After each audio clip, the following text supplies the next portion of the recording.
وہ فرماتے ان العبد اذا اعترف، جب بندہ اعتراف گناہ کر کے اللہ کی بارگاہ میں حاضر ہوتا ہے، ثم تاب، اور پھر وہ توبہ کرتا ہے، تاب اللہ علیہ، اللہ فوراً ہی اس کی توبہ کو قبول فرما لیتا ہے۔ اللہ اپنے بندے سے جلدی راضی ہو جاتا ہے۔ صرف حضور نے فرمایا ندامت ہی توبہ ہے، تم نادم ہو جانا اس کے حضور، وہ تمہاری توبہ کو قبول کر لے گا۔ میرے بھائیوں، اپنا معاملہ اپنے رب رسول کے ساتھ بہتر کریں، اپنے باطن پر نگاہ کریں۔ ہم نہ لوگوں کے سامنے کمزور پڑ گئے ہیں، لوگوں نے سمجھ لیا ہے کہ شاید لوگوں کے بغیر ہمارا گزارا نہیں ہوتا۔ جس کو اندازہ ہو جاتا ہے فلاں کو میری ضرورت ہے، وہ پھر اس کے لیے بڑی بڑی تکلیفوں کا بعضوں کا سبب بنتا ہے۔ اپنے آپ کو رب رسول کی بارگاہ کا محتاج بناؤ، اپنا تعلق اللہ رسول سے مضبوط کرو۔ یہ جتنی خانقاہیں ہوتی ہیں، آستانے ہوتے ہیں، یہ بندوں کو اللہ سے جوڑتے ہیں۔ اگر کسی نے اپنے آپ سے کسی کو جوڑا تو اس نے بڑا ظلم کیا۔ شیخ بیعت تو اپنی کرتا ہے، پر وہ توبہ کرا کے اسے بھیجتا اللہ رسول کی بارگاہ میں۔ میرے عزیزوں، اپنے معاملات کو درست کریں۔ چند ایک باتیں جو میں بڑی ضروری سمجھتا ہوں وہ میں نے آپ کی خدمت میں عرض کرنی ہے۔ حالات بڑے فتنوں کا شکار ہو رہے ہیں، بھانت بھانت کی بولیاں، بھانت بھانت کی باتیں آج ماحول میں پیدا ہو رہی ہیں۔ سب سے بڑا مسئلہ ہے عقائد کا، کہیں قادیانیت کا فتنہ ہے، کہیں انکار حدیث کا فتنہ ہے، کہیں نبی پاک علیہ السلام کی عظمتوں کے بارے میں لوگ کمزور باتیں کر رہے ہیں، کہیں اولیاء اور صوفیاء کی باقاعدہ بغض اور دشمنی پر اترے ہوئے ہیں۔ اور بعض لوگ ایسے ہیں جو صحابہ کا نام لیتے ہیں پر اہل بیت کے بارے میں ان کے جملوں میں ضعف اور کمزوری پائی جاتی ہے، اور کچھ اہل بیت کا نام لے کے معاذ اللہ ضروری جانتے ہیں۔ صحابہ کے بارے میں کمزور بات کرنا۔ داتا علی حجویری رحمۃ اللہ علیہ کو 1000 سال ہونے کو ہے، ان کی کشف المحجوب سے لے کر آج سے 100 سوا 100 سال پہلے اعلیٰ حضرت بریلوی کے فتاوی رضویہ تک ہر بزرگ کی کتاب کھولو گے تو عقیدہ وہی ملے گا جو اہل سنت و جماعت کا عقیدہ ہے۔ مجھے انشراح صدر حاصل ہے، انشراح صدر۔ میں نے کبھی وجد میں وہ جملہ کہا تھا، ناز سے کہہ دیا تھا بس میں نے، اور کہہ کر میں آج تک قائم ہوں کہ اللہ میری نسل میں صرف وہ بچہ پیدا کرنا جو یا رسول اللہ کہنے والا ہے۔ عقائد میں کبھی کمزوری نہ دکھائیں۔ حضرت صدیق اکبر سے لے کر سیدنا امیر معاویہ تک ہر صحابی کے بارے میں اپنے دل کو مضبوط رکھے، اور ان بحثوں میں بالکل نہیں پڑنا۔ جو ادھر لے جانے لگے اسے چور سمجھنا، چور اسے کہنا تو چوری کرنا چاہتا ہے پر ہم تجھے چوری کرنے نہیں دیں گے۔ اور یہ بھی یاد رکھنا، ہم تو اپنے استادوں کے بچوں کے آنے پر بھی اٹھ کے کھڑے ہو جاتے ہیں۔ میرے مرشد کے بچے، ان کے پوتے مجھے ایک جگہ نظر آ گئے تو میں اللہ کی قسم اٹھا کے کہتا ہوں، میرا دل کرتا تھا یہ پگڑی کھول کے ان کے پیروں میں بچھا دوں۔ یہ میرے مرشد کی اولاد ہے۔ جب میں اپنے استاد اور پیر کے بچوں کے سامنے اپنے سر کی عزت بچھانے کو تیار ہوں تو بتاؤ پھر محمد عربی کی اولاد کا کتنا احترام کرنا پڑے گا۔ پھر رسول اللہ کی اولاد کا، تیری نسل پاک میں ہے بچہ بچہ نور کا، تو ہے نور، تیرا سب گھرانہ نور کا۔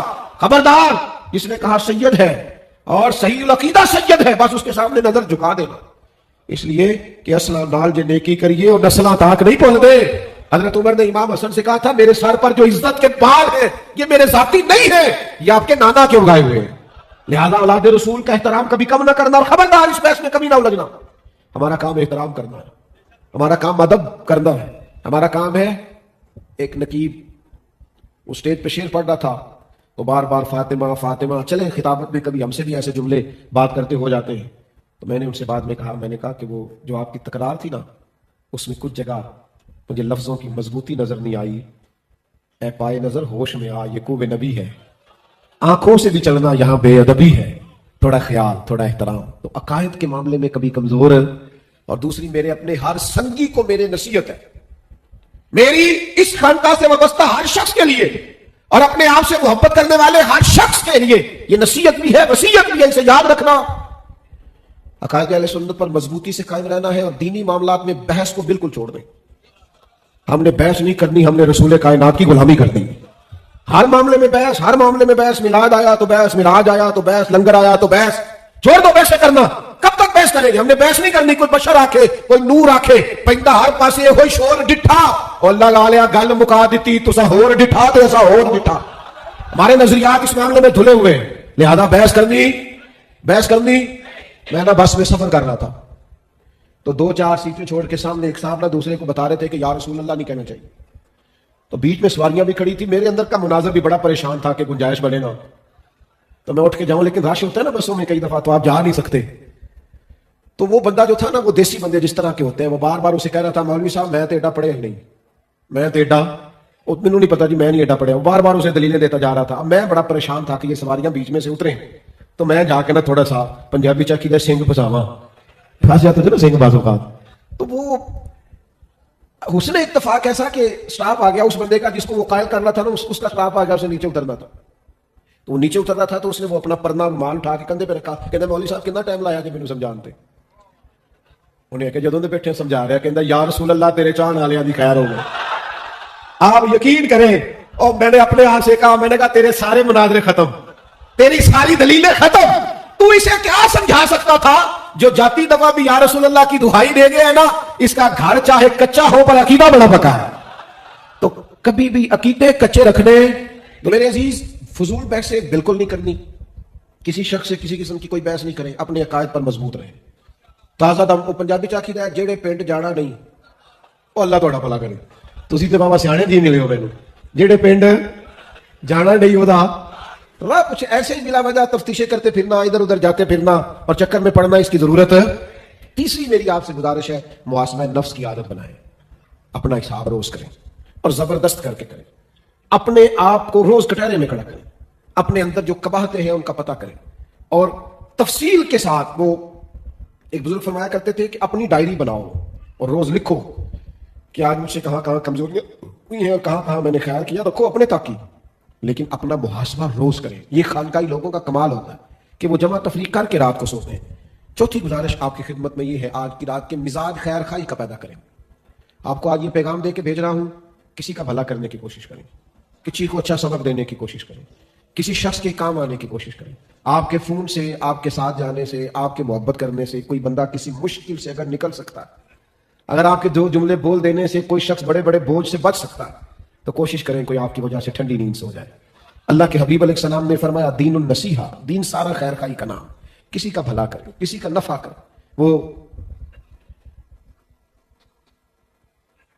500 یا 700 یا جتنے بھی بچے مختلف اوقات میں ادارے میں موجود رہے، ان میں سے کچھ ایسے بھی تھے جو بکھرے خیالات کے مالک تھے، ٹوٹتے خیالات کے مالک تھے. ان کی سوچوں میں جوار بھاٹا تھا. اللہ نے فضل کیا، انہیں کوئی ادارے میں چھوڑ گیا. ان کے چند سوالوں کے جواب انہیں ملے، انہوں نے تعلیم شروع کر دی.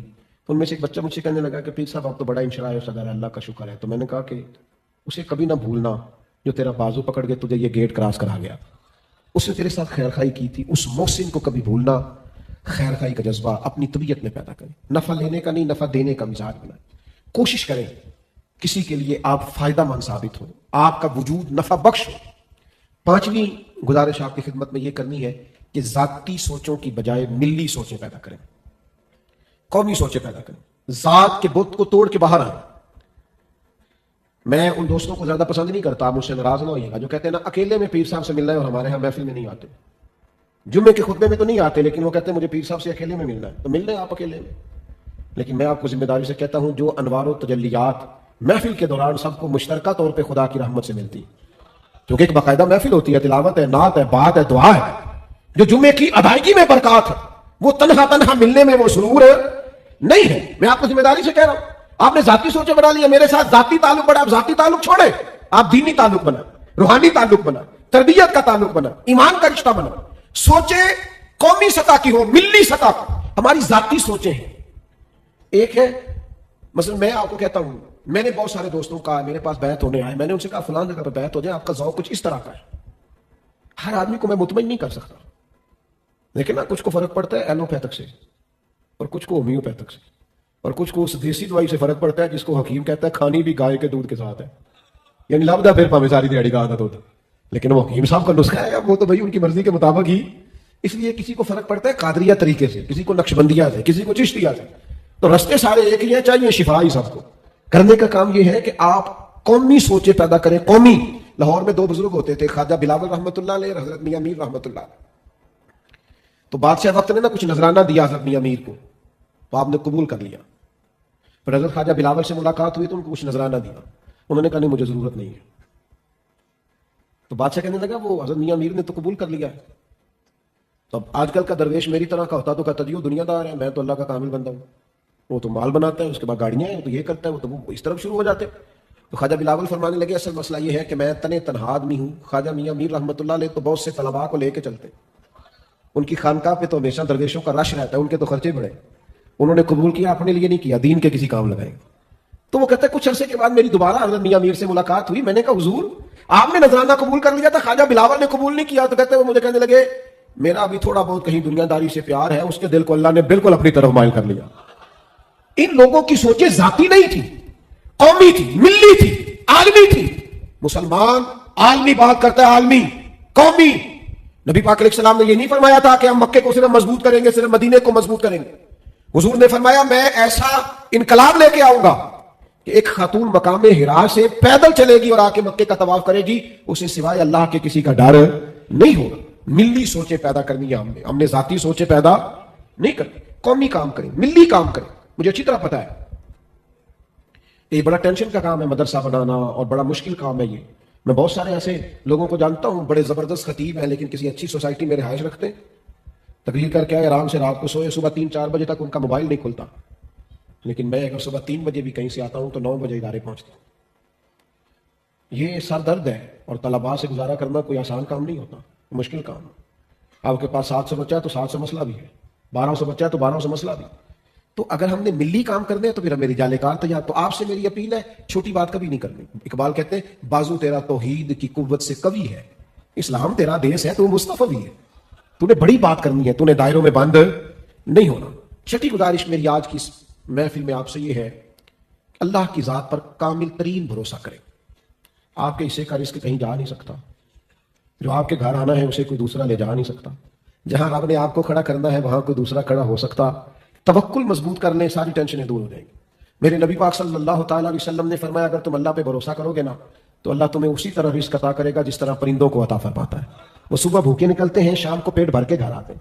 اللہ پہ بھروسہ آج آپ نے طے کرنا ہے کہ آپ کا بھروسہ ڈاکٹر پر کتنا ہے، مالدار پر کتنا ہے، اور رب پر کتنا۔ اللہ پر بھروسہ کریں، آپ دیکھیں معاملات سارے بہتر ہو جائیں۔ اپنا توکل مضبوط کریں، وَمَن يَتَوَكَّلْ عَلَى اللَّهِ فَهُوَ حَسْبُهُ۔ اللہ فرماتے ہیں جو مجھ پر بھروسہ کرے گا میں اس کے لیے کافی ہو جاؤں۔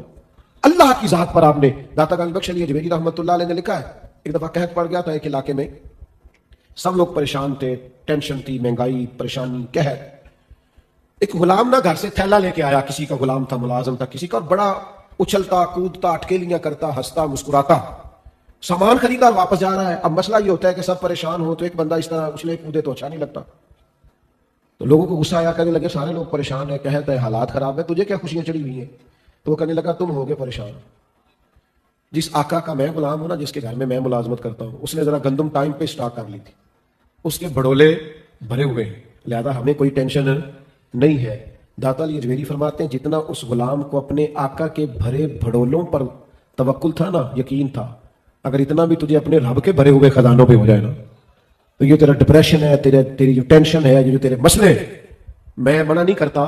ویسے ملک سے باہر جا رہا تھا تو ایمبیسی سے میں باہر نکل رہا تھا تو ایک صاحب مجھے کہنے لگے آپ کو تو ویزا ہو گیا ہے تو مجھے بھی کوئی وظیفہ بتائے۔ تو میں نے کہا میں نے ساری کتابیں پڑھی ہیں، باہر کا ویزا لگوانے والا وظیفہ کسی کتاب میں نہیں لکھا ہوا، لکھا ہوتا تو میں آپ کو وظیفوں کی کافی کتابیں پڑھی ہیں، پر یہ والا وظیفہ کسی، ہاں وہ میں آپ کو بتا دیتا ہوں کہ جو کسی بھی مشکل میں کامیابی کے لیے یا کسی بھی مسئلے، اب یہ خاص وظیفہ باہر جانے والا یہ مجھے آتا ہوتا تو سارے بچوں کا اکٹھا ہی بتا دیتا، کیونکہ سارے جانا چاہتے ہیں۔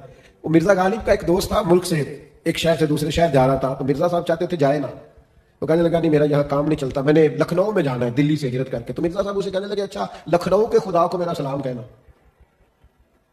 تو اس نے کہا لکھنؤ میں کوئی اور خدا ہے؟ کہنے لگے تو نے کہا ہے نا یہاں کام نہیں چلتا وہاں جا رہا ہوں۔ تو میں نے کہا شاید معاذ اللہ تیرے ذہن میں کوئی ایسا، اگر خدا ایک ہی ہے تو پھر یہاں بھی محنت کر، اپنی مٹی پہ چلنے کا سلیقہ سیکھو، سنگ مرمر پہ چلو گے تو پھسل جاؤ۔ اللہ کی ذات پر بھروسہ کریں اور کامل کریں۔ تو 7ویں بات آج جو میں نے آپ سے کرنی ہے وہ یہ ہے کہ جب لوگ بڑے ٹینشن میں ہوتے ہیں نا تو معاذ اللہ وہ کہتے ہیں یار کسی طرح میں مست ہو جاؤں نا تو میری جان چھوٹے۔ تو بندہ مومن کو جو چیز مست کر دیتی ہے وہ محبت رسول ہے، عشق رسول، پورا مست ہو جائے حضور کی محبت میں۔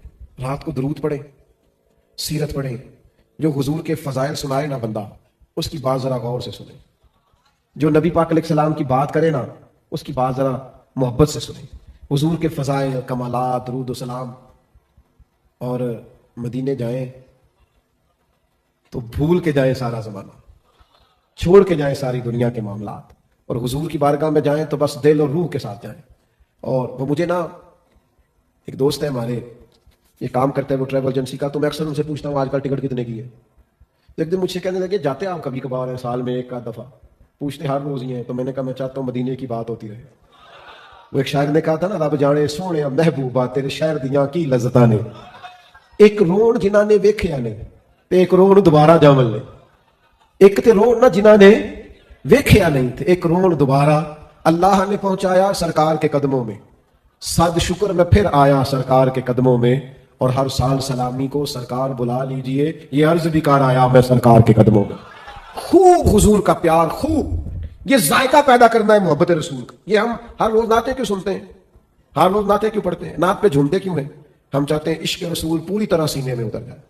تو اس کو کبھی بھولنا نہیں ہے. 10ویں بات, اور یہ لب لباب ہے, اس کو آپ نے کبھی نہیں بھولنا, اس کا آپ نے لازمی خیال رکھنا. حقوق العباد کا مسئلہ اور لین دین میں صفائی کا مسئلہ, اس میں کبھی کمزوری نہ دکھائیں. اپنے معاملات کو کلیئر رکھیں. جو آپ کے ذمے آپ کے حقوق ہیں ان کو صحیح طور پر سر انجام دیں, ڈیوٹی کرنے کی کوشش کریں. اور میری زندگی کا منشور یہ ہے کہ کسی سے حق مانگنا نہیں, حق دینا ہے. دوسرے سے نہیں مطالبہ کرنا کہ تو بھی حق ادا کر, آپ حق ادا کریں. حقوق العباد کا خیال رکھیں اور باریک کر کے خیال رکھیں. قیامت کے دن رب کریم اپنے حق تو معاف کر دے گا, لیکن اگر بندوں کا حق ضائع کیا ہوا وہ جب تک بندہ معاف نہیں کرے گا اللہ بھی معاف نہیں کرے گا. حقوق العباد کے مسئلے میں ذرا تھوڑے سے نا خیال کریں, باریکی والا معاملہ رکھیں اس میں, اور لین دین میں ہمیشہ صفائی رکھیں. اپنے آپ کو محدود. ایک دوست کہہ رہے تھے کہ جب تک کسی سے مطالبہ نہ کریں لوگ قرض واپس نہیں کرتے, اور کہتے ہیں مطالبہ کیا تو 2 گھنٹے میں پیسے مل گئے, جب تک یاد نہیں کرایا تو پیسے اندر رکھ کے بھی واپس نہیں کر رہے. اتنے لین دین کے کمزور ہو گئے ہم. ایک معاملہ ہے عبادات کا, ایک ہے اخلاقیات کا, ایک معاملہ ہے معاملات کا. معاملات میں لین دین میں صفائی ہمیشہ قائم رکھیں. میں کچھ ایسے دوستوں کو جانتا ہوں بڑے ہی صاف ستھرے, 10 روپے والا معاملہ بھی ہے تو اس کو بھی کلیئر کرتے ہیں, کہتے ہیں جی یہ آپ نے فلاں کام کے لیے فلاں چیز دی تھی, اس میں سے بچ گئے, یہ کلیئر کریں. اور کچھ ایسے کہتے ہیں پتہ نہیں, یاد نہیں, خیال نہیں. تو یہ ٹھیک نہیں چیزیں. آپ کو تھوڑی سی رقم پر بڑا جواب دینا پڑ جائے گا قیامت کے دن, تھوڑے سے معاملات پر زیادہ آزمائش کا سامنا کرنا پڑے. تو تھوڑا دیکھیں نا, امام اعظم ابو حنیفہ رحمۃ اللہ تعالی علیہ, کبھی بادل چھا جاتے تھے نا, کپڑے کی دکان کرتے تھے, دکان بند کر دیتے تھے. تو سیلز مین اور بچے پوچھتے کہ حضور کیوں بند کر دی؟ تو آپ فرماتے کہ اب گاہکوں کو کپڑا نظر نہیں آئے گا صحیح کر کے, چونکہ اندھیرا چھا گیا, بادل آ گئے ہیں, تو ایسا نہ ہو وہ غلطی میں ہمیں زیادہ پیسے دے دیں. اس زمانے میں اتنی بڑی بڑی لائٹیں تو نہیں ہوتی تھی, تو فرماتے تھے جو مال دکھانا ہے وہی دینا. تو معاملات میں صفائی رکھیں, لین دین کے معاملات کو کلیئر رکھیں. خود اس بات کا احساس کریں, یہ بڑا ضروری مسئلہ ہے. اور جو خانقاہی لوگ ہیں ان کے لیے تو بالخصوص اس کی بڑی ضرورت ہے کہ وہ اس پر توجہ کریں. تو میں نے جہاں سے گفتگو شروع کی تھی پھر واپس لوٹتا ہوں. ایک تو اللہ نے ہمیں احسن تقویم بنایا ہے, کرامت کا تاج دیا ہے, خیر امت بنایا. ہمیں اسفل سافلین کی طرف نہیں جانا, ہمیں اپنے آپ کو پہچاننا ہے, اپنی قدر کو پہچاننا ہے. پھر اگلی گزارش آپ کی خدمت میں یہ عرض کی کہ ساری زندگی اسی پر نہ لگا دیں کہ لوگوں سے معاملات کیسے, اپنا معاملہ اللہ رسول سے ٹھیک کریں. باطن کا تزکیہ کریں, غلطی کریں تو اندر احساس پیدا ہو, جاگزی ہو کہ مجھ سے غلطی ہو گئی, باطن سے آواز اٹھے, اندر سے کرب آپ کے پیدا ہو کہ یہ مجھ سے غلطی ہو گئی. اور تیسری گزارش یہ کی کہ لوگوں کے لیے بھی احساس پیدا کریں کہ میں ان کی اصلاح کروں, میرے اندر درد ہو. یہ جو حضور کے سینے کا درد تھا کہ لوگ اللہ والے بن جائیں, یہ ہمارے سینوں میں بھی پیدا ہونا چاہیے. پھر میں نے آپ کی خدمت میں یہ گزارشات پیش کی کہ عقائد اہل سنت کی پابندی کرنی ہے.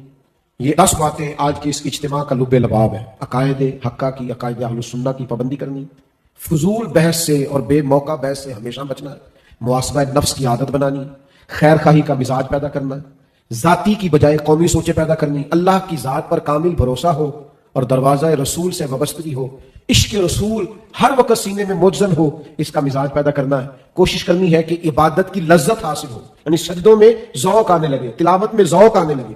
اور اس کے لیے کیا کریں؟ نوافل تلاوت اور درود و سلام کا اہتمام کریں. 10ویں بات آپ کی خدمت میں یہ عرض کی ہے کہ ہمیشہ حقوق العباد, لین دین کے معاملات, اس میں صفائی رکھیں.